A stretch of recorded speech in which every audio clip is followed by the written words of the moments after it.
தலைவர் துணைத் தலைவர் நகர்மன்ற உறுப்பினர் நகர்மன்ற துணைத் தலைவர் நம்ம அஜெண்டாவையும் போடல. அது போக நெகிழி நம்ம ஊர்வலம் போனதுக்கு அதுக்கு நீங்க துணைத் தலைவர் தான் அவாய்ட் பண்ணிருக்கீங்க. இது எதுனால ஏன் நாங்க நகர்மன்ற உறுப்பினர்களோட தான் உட்காரணுமா, துணைத் தலைவர் இல்லையா, என்னான்னு எனக்கு விளக்கம் கொடுக்குறாங்க. எல்லா நகராட்சிகளிலும் ஃபாலோ பண்ற அந்த ப்ரொசீஜர் படி ரெடி பண்ணி அனுப்பிடுறோம்.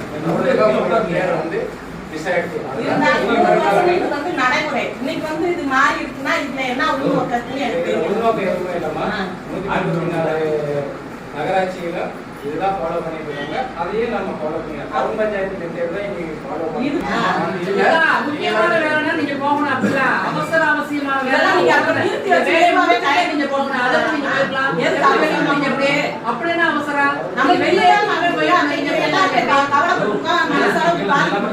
நம்மளுடைய கவனத்துக்கு வந்து எங்கெங்க என்னென்ன வளர்ச்சி பணிகள் உங்களுக்கு தேவையோ அதை இந்த சட்டமன்ற கூட்டத்தொடருக்கு முன்னாடியே நம்ம கொடுக்கும் பட்சத்தில் மட்டும்தான் நமக்கு நிதி ஒதுக்கீடு வாங்கி நம்மளோட நகராட்சியுடைய பணத்தை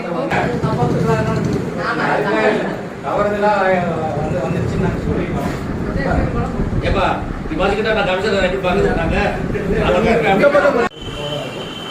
அசம்பிளியில் மட்டும் இல்லை, இஸ்ரா மீட்டிங்லையும் வளர்ச்சி மன்ற கூட்டத்திலையும் நிறைய பேசி இன்னும் நிறைவேறணுமா தெரியல, செய்யல. இருந்தாலும் நாங்கள் அசம்பிளியில் கத்திக்கிட்டு தான் இருக்கேன், வலியுறுத்திட்டு இருக்கேன். கலெக்டர் அமைச்சர்கிட்ட பேசி